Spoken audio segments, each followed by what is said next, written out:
Libro de Juan, capítulo 2, verso 1 en adelante, hasta el verso 12. Amén.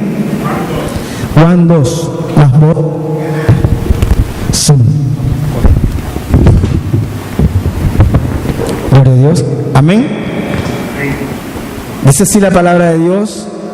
Al tercer día se hicieron unas bodas en Caná de Galilea y estaba allí la madre de Jesús. Y fueron también invitados a las bodas Jesús y sus discípulos. Y faltando el vino, la madre de Jesús le dijo: no tienen vino. Jesús le dijo: ¿qué tienes conmigo, mujer? Aún no ha venido mi hora. Su madre dijo a los que le servían: haced todo lo que os dijere.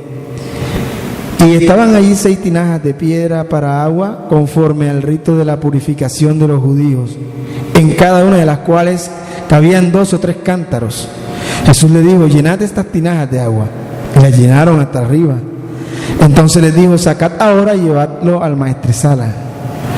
Y se lo llevaron. Cuando el maestresala probó el agua hecha vino, sin saber él de dónde era, aunque lo sabían los sirvientes que habían sacado el agua, llamó al esposo y le dijo: todo hombre sirve primero el buen vino, y cuando ya han bebido mucho, entonces el inferior.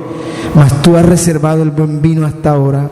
Este principio de señales hizo Jesús en Caná de Galilea y manifestó su gloria, y sus discípulos creyeron en él. Gloria al Señor. Aquí está el famoso recuento de las bodas de Caná. La historia de que muchos a veces utilizan ahí para justificar su bebida, para hacer una orgía alcohólica, e incluso creyentes.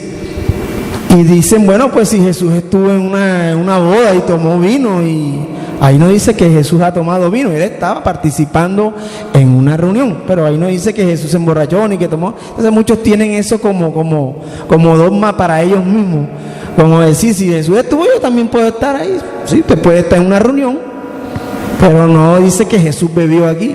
Aquí dice que Jesús hizo un milagro. Ahora, este acontecimiento comienza con una frase: al tercer día se hicieron unas bodas en Caná. Aquí uno lo lee y dice: al tercer día.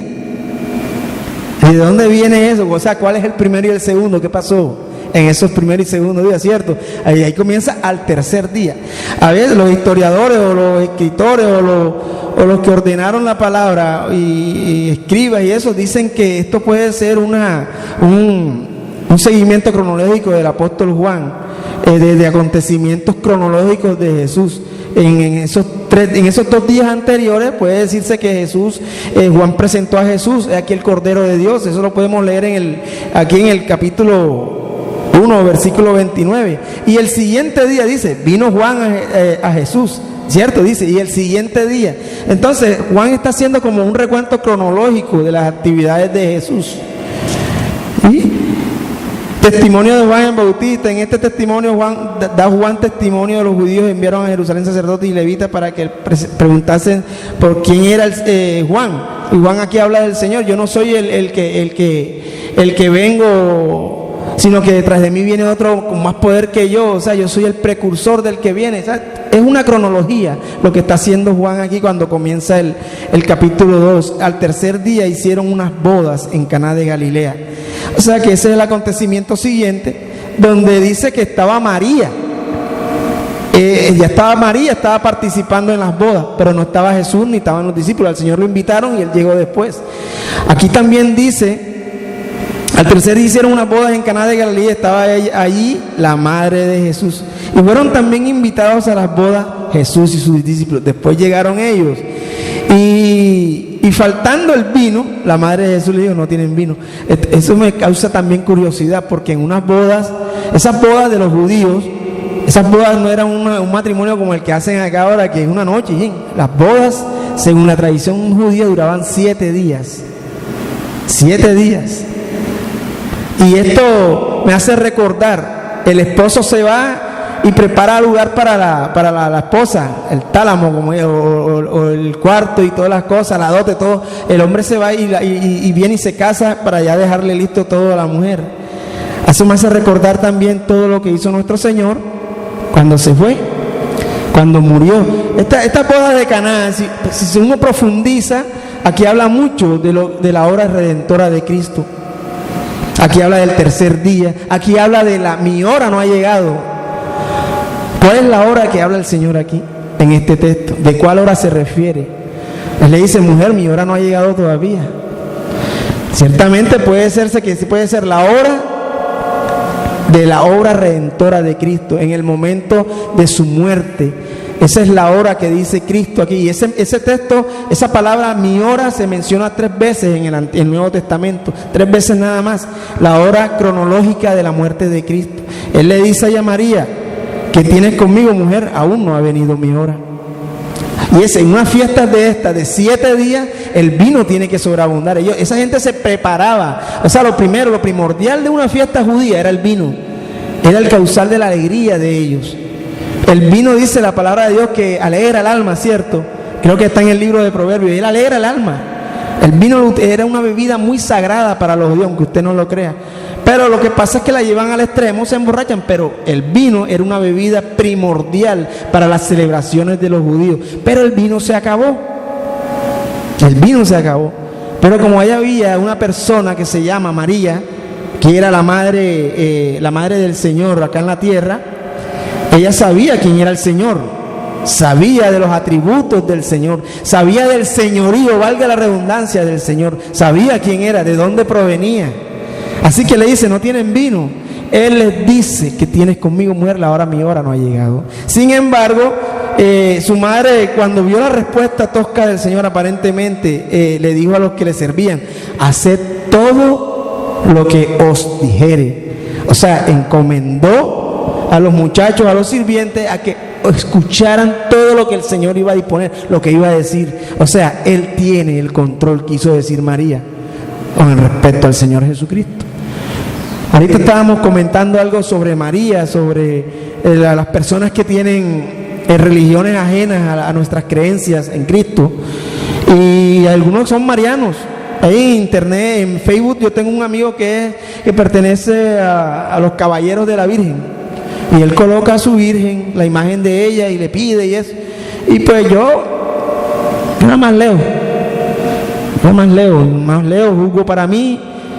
Y sabemos nosotros quién es María. Sabemos quién fue María, porque María fue. Porque el Señor Jesucristo es, pero ella fue, ella murió. Ella fue una gran sierva del Señor. Ella fue una gran sierva de su propio Hijo, del Señor. ¿Sí es? Así que ella vio muerte, y María está esperando el llamado de la trompeta el día que el Señor resucite a los muertos. Ella está esperando turno. Pero como mujer, cuando estaba viva, fue una gran sirviente del Señor. Y a María hay que recordarla. No hay que venerarla, ni tampoco hay que pedirle, pero hay que recordarla como una buena sierva de Dios. Y fue una sierva buena, y fue virgen. ¿Sí? Así que no podemos tampoco nosotros colocarnos a juzgar a los demás, porque ellos tienen sus costumbres. Nosotros predicamos el Evangelio y le predicamos la verdad de Cristo, porque la palabra hace el trabajo en las personas. Pero ahí de burlarse y de juzgarle, y que el demonio, que esto, que lo otro, no, hay que respetar. Hay que respetar para que nos respeten también a nosotros, porque a nosotros nos podrán decir locos. ¿Sí? Nos podrán decir locos. Ustedes están en loco. Bueno, está bien. Pero hay que respetar las creencias ajenas para que por nuestro comportamiento y nuestra comprensión puedan llegar a entender el Evangelio de Dios.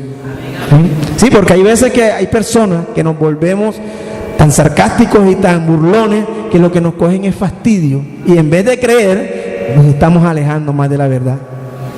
Así que tenemos que tener un poco de prudencia cuando veamos. Yo tengo familia que está errada en sus creencias y practica muchas cosas, y yo le pido a Dios que tenga misericordia de ellos, que algún día llegue la verdad a su corazón y crea el verdadero Evangelio de Cristo. Gloria al Señor. Así que Jesús mandó, estaban allí 6 tinajas de piedra para agua, conforme al rito de la purificación de los judíos. en cada una de las cuales cabían 2 o 3 cántaros. Miren que no eran tinajas de barro, eran de piedra, según el rito de la purificación. O sea, las tinajas de barro son impuras, lo catalogaban como impuras porque eran quebradizas, era de barro. En cambio la piedra evita la contaminación, es más es un material, es un mineral fuerte que no permitía la contaminación. Por eso porque en los Levíticos están todas las leyes de purificación de los israelitas. Así que ellos eran muy cuidadosos cumpliendo las leyes y cumpliendo las normas de purificación, de santidad y estas cosas. Ellos eran muy celosos en estas cosas. Así que ellos aquí estaban practicando eso. Por eso las tinajas no eran de barro, sino de piedra. Así que estas tinajas estaban llenadas de agua, dice el Señor.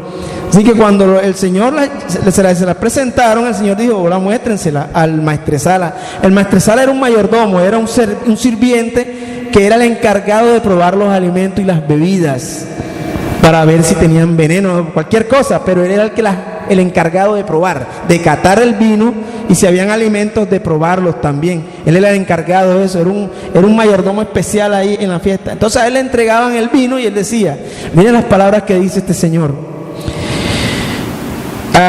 El Señor iba a llenar estas tinajas de agua y las llenaron hasta arriba. Entonces les dijo: sacad ahora y llevarlo al maestresala. Y se lo llevaron, y cuando el maestresala probó el agua hecha vino, sin saber de él de dónde era, aunque lo sabían, los sirvientes que habían sacado el agua, llamó al esposo y le dijo: todo hombre sirve primero el buen vino, y cuando ya han bebido mucho, entonces el inferior, mas tú has reservado el buen vino hasta el final.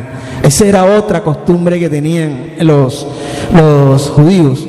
En las fiestas, en las bodas, en cualquier acontecimiento, ellos siempre preparaban un vino, el vino fino, por decir, el vino elegante, el más caro, ¿sí? En los primeros 2 días, por decir, de la boda, ellos tomaban el vino más fino. Y cuando este vino se acababa, o cuando ya comenzaba la gente a emborracharse, comenzaban a servir el vino de poca calidad. Sí, el más baratico, porque ya están borrachos, ya no es necesario que tomen el vino fino. Entonces, mire lo que dice el maestresala. Cuando el maestresala probó el agua hecha vino sin saber, llamó al esposo y le dijo: todo hombre sirve primero el buen vino, y cuando ya hayan bebido mucho, cuando ya están borrachos, entonces el inferior, o sea, el de poca calidad. Mas tú has reservado el buen vino hasta ahora. O sea, le decía al esposo. Nosotros sabemos quién es el esposo nuestro. El esposo de la iglesia es Cristo, y Él siempre ha reservado lo mejor para nosotros. Desde que comienza la obra en nuestras vidas hasta que Él tenga la decisión de venir a recogernos, Él siempre estará preparándonos lo mejor para nosotros. Él no tiene un comienzo liviano y un final, no. Él, desde que comienza con nosotros, Él dice la palabra de Dios que el que comenzó en nosotros la buena obra, la perfeccionará hasta el día de Jesucristo. O sea que Él no tiene un término medio, Él siempre estará con la disposición de darnos lo mejor a nosotros. Amén. ¿Usted lo cree así, hermano? Él siempre está con la disposición de darnos lo mejor a nosotros. Gloria al Señor. Gloria al Señor. Este principio de señales hizo Jesús en Caná de Galilea, y manifestó su gloria, y sus discípulos creyeron en Él. Ese es otro texto que me llama mucho la atención. Según el apóstol Juan, porque este es el evangelio de Juan. Juan fue el último discípulo que escribió. Esto fue como en el año 90, 100 después de Cristo. Después que el Señor subió, Juan fue el último. Por eso este es el cuarto evangelio. Fue el último, la última escritura que escogieron fue la de Juan. Y Juan escribió de esta manera de Cristo, diciendo que este fue el principio de las señales, según el apóstol Juan. Principio de señales hizo Jesús en Caná de Galilea. Algo que me llama la atención aquí en este texto, por cierto, la enseñanza se llama la conversión. Así se llama esta disertación, la conversión. Bueno, nosotros escuchamos, leímos aquí todos los acontecimientos que pasaron, y a este texto le han dado muchas interpretaciones. Hablan también de la redención de Cristo, hablan de la Pascua al tercer día, cuando hablan de la muerte de Cristo en su cuerpo, porque aquí hay un texto en Juan también dice que Él destruye el templo en 3 días, y Él destruye ese templo y a los 3 días vuelve y lo construye, que habla de su muerte, habla de su vida, de su templo como cuerpo, lo destruye, de su muerte, y a los 3 días, o sea, el día de la resurrección, lo levantará otra vez. La gente no entendía esos textos, esas palabras de Jesús, pero nosotros ya teniendo el conocimiento sabemos de qué se trataba estos textos. Hablaba de la muerte y resurrección de Cristo. Pero yo quiero en esta noche analizar un poquito algo aquí. El agua y el vino. El agua y el vino. El agua es un mineral, ¿cierto? Y el vino procede de la vid, de la uva. Así que el agua, que el mineral representa el reino mineral, y el vino en representación de la uva representa, valga la redundancia, el reino vegetal. Así que aquí hay una conversión de reinos, una conversión de reinos, una conversión del reino mineral al reino vegetal.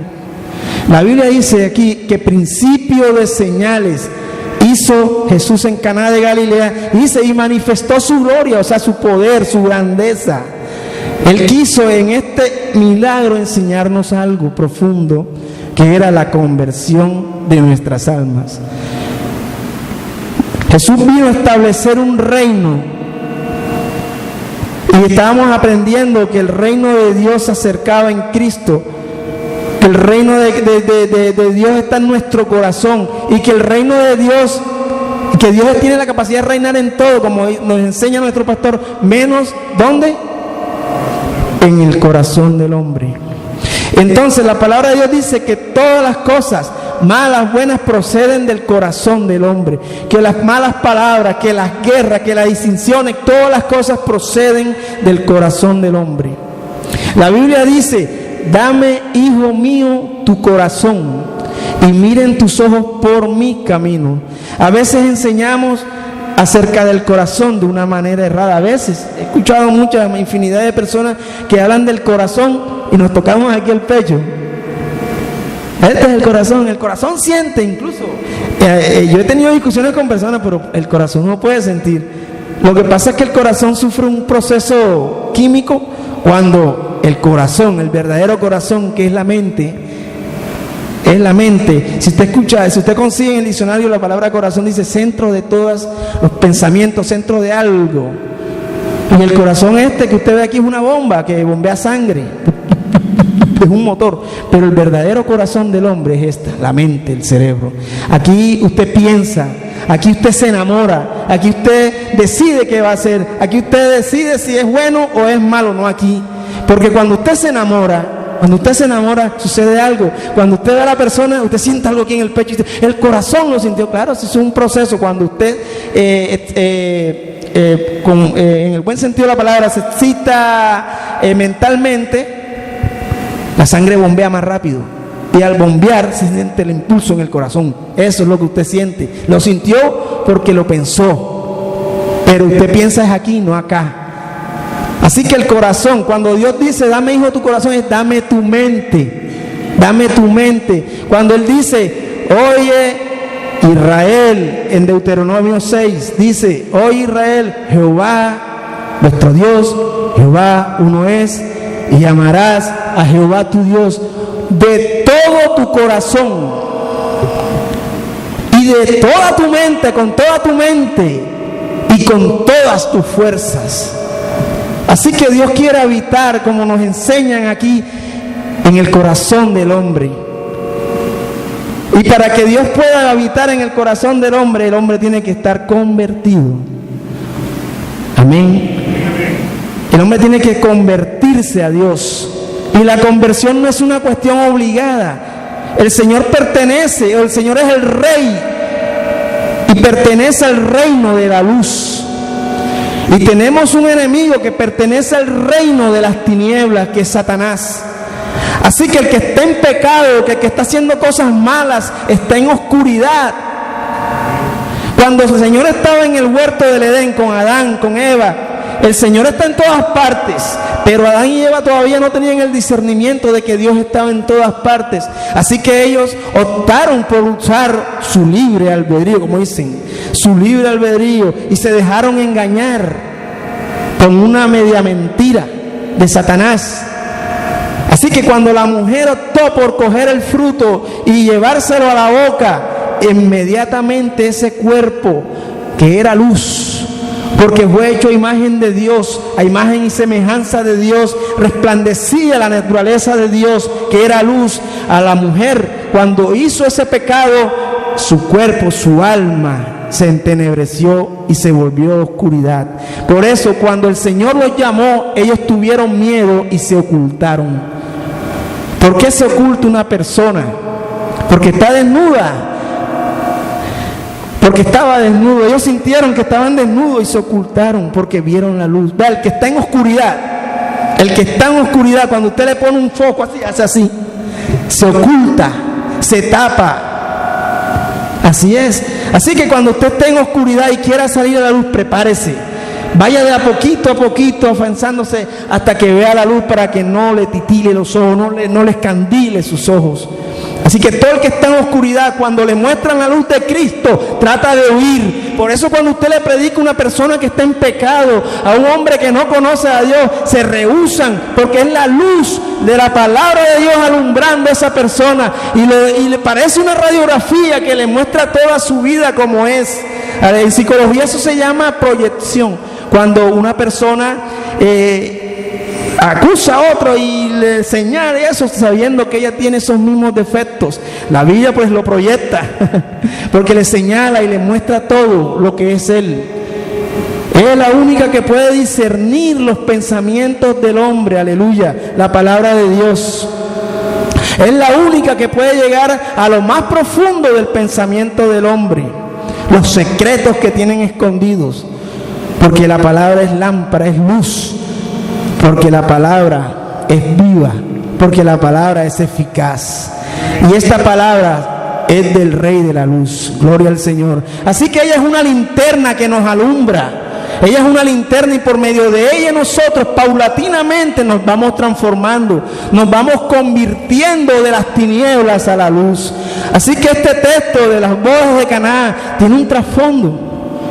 Dios nos habla de la conversión en una manera interpretativa. Y muchos tienen otras interpretaciones, si usted ve, tienen muchas interpretaciones.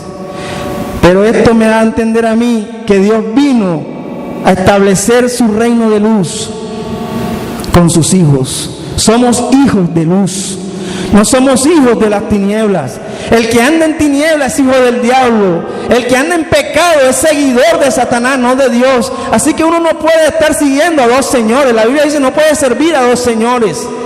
Gloria al Señor. No podemos servir y al Señor. Somos hijos de Dios. Así que los que son hijos de Dios deben de practicar las cosas de Dios, practicar las cosas que están en la luz. Gloria al Señor. La Biblia menciona a un hombre que fue convertido inmediatamente. Para mí fue inmediatamente, y como no para mí tanto, sino como dice la palabra de Dios, que fue el apóstol Pablo, porque la conversión no es obligada. La conversión no obliga a nadie a que se convierta. Dios no obliga a nadie a que crea en Él. No, Dios no obliga a nadie. Las cosas tienen que ser por voluntad propia. Pero había un hombre que se llamaba Saulo de Tarso, que era perseguidor de la iglesia. Era malo, Saulo era malo, y era un rabino, era un judío, pero era malo. Quería asesinar a los seguidores del reino de la iglesia, a los primeros cristianos. Tenía cartas amenazantes. Donde llegaba la presencia de Saulo, los cristianos temblaban, porque era un hombre de poder. Y un día, camino a Damasco, llevaba cartas con órdenes para detener y para matar a cristianos. Y el Señor se le atravesó en el camino a Damasco. Aleluya. Y fue uno de los milagros de conversión inmediata. Porque con Saúl fue así, casi semejante. El Señor escogió a Saúl, se lo mostró al pueblo, y dice que el Señor mudó el corazón de Saúl, ¿cierto? O sea, mudó su mente, la mudó. Pero Saúl no se convirtió. Porque si se hubiera convertido Saúl, hubiera sido un hombre justo como David, ¿cierto? El Señor lo mudó de corazón, pero él no siguió los caminos del Señor. Él simplemente, el Señor lo mudó, le dio su espíritu, pero desobedeció, porque él decidió hacerlo. En cambio, David era diferente. El Señor lo ungió y David seguía los pasos del Señor. David escuchaba su voz, David hablaba con él. David decidió convertirse a Dios. Así que Saulo iba en el camino hacia Damasco y se le apareció el Señor. Le apareció una luz, porque es una luz, porque Dios es luz. Aleluya. Así que se apareció la luz y se quedó escandilado y dice: Señor, ¿quién eres? Saulo, Saulo. Señor, ¿quién eres? Yo soy Jesús, a quien tú persigues. Dura cosa te es dar cosas contra el aguijón. Señor, ¿qué quieres que haga? Enseguida ve a un lugar, a la calle que se llama derecha, hay un discípulo que se llama Ananías, allá se te dirá lo que tienes que hacer. Y antes de eso el Señor ya había hablado con Ananías: Ananías, mira, aquí va a venir un varón que se llama tal. Señor, ese hombre va a venir a mi casa, ese hombre es un perseguidor, no importa, recíbelo y a este otro, porque yo le voy a enseñar cuánto tiene que padecer por causa de mi nombre. Así que él lo hizo, el Señor lo hizo adrede con Saulo, lo hizo y convertir, porque él le iba a enseñar lo que era padecer, ser cristiano. Después de ser un perseguidor, va a convertirse en un perseguido, aleluya. Y tan es así la conversión, que le cambió hasta su nombre, porque él se llamaba Saulo, ahora se llama Pablo. Saulo el perseguidor, a Pablo el perseguido. Pablo el amenazador, a Pablo el predicador, aleluya. Así como cambió a Simón Pedro, lo cambió de nombre, pero Pedro era otro de esos que a pesar de que estaba con el Señor no se había convertido. Fíjense, Pablo, de todos los hombres que yo he visto en la Biblia, el más infantil, el más apresurado, el más inmaduro era Pedro. Pedro era hablador, Pedro era arrogante. Pedro se adelantaba siempre y quería siempre ser la figura, desobediente. Era impulsivo. Y eso que tenía el Señor al lado. Cuando estaba en el huerto, cuando vinieron a buscarlo, sacó la espada y cogió la oreja de Malco y se la cortó. Cuando lanzó la expresión: no solamente te voy a seguir, sino hasta la muerte, Señor. Y dijo: Señor, cálmate. Ahorita no va a cantar el gallo 3 veces y me vas a negar. Así que no hables tan rápido. Mire que el Satanás le pidió el corazón de Pedro al Señor. Él le dijo: Simón, Simón, Satanás os ha pedido para zarandearos como a trigo. Y mire cómo dice el Señor: pero yo he rogado por ti, o sea, por él exclusivamente, para que tu fe no falte, y una vez vuelto confirmarás a tus hermanos. ¿Por qué no dijo por Juan? ¿Por qué no dijo por Mateo? ¿Por qué no dijo por Jacobo, sino por él? Porque él era el más débil. Él era el que necesitaba más fortaleza. Él era el más infantil. Así que el Señor le dijo: tranquilo, que yo he rogado por ti. Y precisamente, ¿cuándo lo zarandeó el diablo? Cuando lo negó. Cuando lo negó se sintió avergonzado, le dio pena. Cuando el Señor volteó su mirada, cuando lo negó la tercera vez, el Señor volteó la mirada, lo vio, él lo vio, se estrelló la cara y miró la cara del maestro y se puso a llorar. Dice la Biblia que lloró amargamente. ¿Usted sabe qué es llorar amargamente? Llorar con el corazón, con tristeza, con dolor, porque había negado al autor de la vida. Así que Pedro no se había convertido todavía. Y cuando el Señor se les apareció en el mar de Galilea, cuando ya había resucitado, el Señor le hizo 3 preguntas. Pedro, ¿me amas? Sí, Señor, te amo, tú lo sabes. Le contestó, le preguntó la segunda vez: Pedro, ¿tú me amas? Sí, Señor, yo te amo. Apacienta mis corderos. Y le hizo la tercera pregunta: Pedro, ¿tú me amas? Señor, tú lo sabes todo, tú lo sabes, tú sabes que yo te amo. Así que le dio la oportunidad, lo denegó 3 veces, pero le dio la oportunidad de que lo confirmara 3 veces, que amaba al Señor. Y el Señor sabe que Pedro lo amaba, pero era infantil. El día de Pentecostés, el día que el Señor vino el Señor estaba en el aposento alto, que vino el Espíritu Santo, ese día demostró el Señor la conversión de Pedro. Ese día que comenzaron a hablar en nuevas lenguas, ese día Pedro, el hombre temeroso, cobarde, miedoso, impulsivo, fue el primero que se levantó y dio un discurso que se convirtieron como 5,000 personas, porque se levantó con denuedo, porque tenía el Espíritu Santo, porque tenía la luz en su vida, y comenzó el proceso de conversión de Pedro. Gloria al Señor. Ya comenzó el Señor a trabajar en su vida, y ya no era el mismo Pedro impulsivo, ya no era el mismo Pedro que callaba, ahora se levantaba, y en el segundo discurso se convirtieron 3,000, y era un Pedro diferente. Gloria al Señor. Porque decidió obedecer la luz, porque decidió seguir al Señor, decidió convertirse a Dios. Gloria a Dios.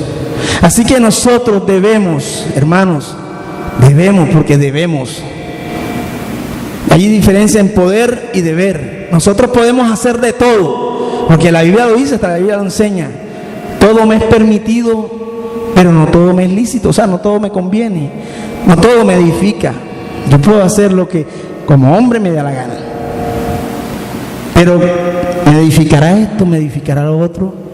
Si todo lo que nosotros podemos hacer, tendríamos que pensar primero a qué bando pertenezco. Gloria al Señor. Para estar con Cristo, para estar en Cristo, tenemos que estar en la luz. En la luz, así de sencillo. Si usted con un carbón negro y lo coloca en un anafe, póngale en un anafe o en una candela, ese pedazo de carbón negro, aquí está negro, oscuro, usted lo coloca en el fuego y lo deja por ahí unos 20 minutos, ese carbón va a adquirir la naturaleza del fuego. Tan es así que si usted coge ese carbón y le pone un papel, y pone un papel en el fuego, lo prende rápido, y si lo pone en el carbón, no siendo candela viva, lo prende también igualito que el fuego. Así es la vida del cristiano. Así tiene que ser nuestra vida. Entre más cerca de Cristo estamos, más nos pareceremos a Él en el carácter. Gloria al Señor. Siempre estaremos en luz, siempre estaremos en el proceso de conversión, porque la luz de Cristo está alumbrando nuestra vida. Gloria al Señor. Mientras estemos cerca de la luz, nuestra vida alumbrará a otros. Aleluya. Mientras estemos en las tinieblas, los que estén alrededor de nosotros se van a perder, porque somos mal testimonio, porque no reflejamos la luz de Cristo en nuestras vidas. Si somos maledicientes, somos cristianos pero decimos vulgaridades. Somos cristianos, pero yo voy a fiestas y me meto mis fritas y me hago esto y me meto en los billares y juego y tal. Entonces la persona que me está viendo no va a creerme nunca y no va a llegar a la luz. Si yo decidí seguir a Cristo, yo dejé los billares, las fiestas, el alcohol, porque ya yo estoy en otro bando. Yo estoy siguiendo al Señor. Yo antes me tropezaba en las tinieblas. Ahora tengo la luz de Cristo alumbrando mi camino. Así que tenemos que estar en un lado, hermanos, estáticos. Y siempre procurar la luz de Cristo en nuestra vida. Que nuestra luz sea como cuando Moisés subió al monte Sinaí y se encontró cara a cara con Dios. El único que ha visto a Dios cara a cara, Moisés.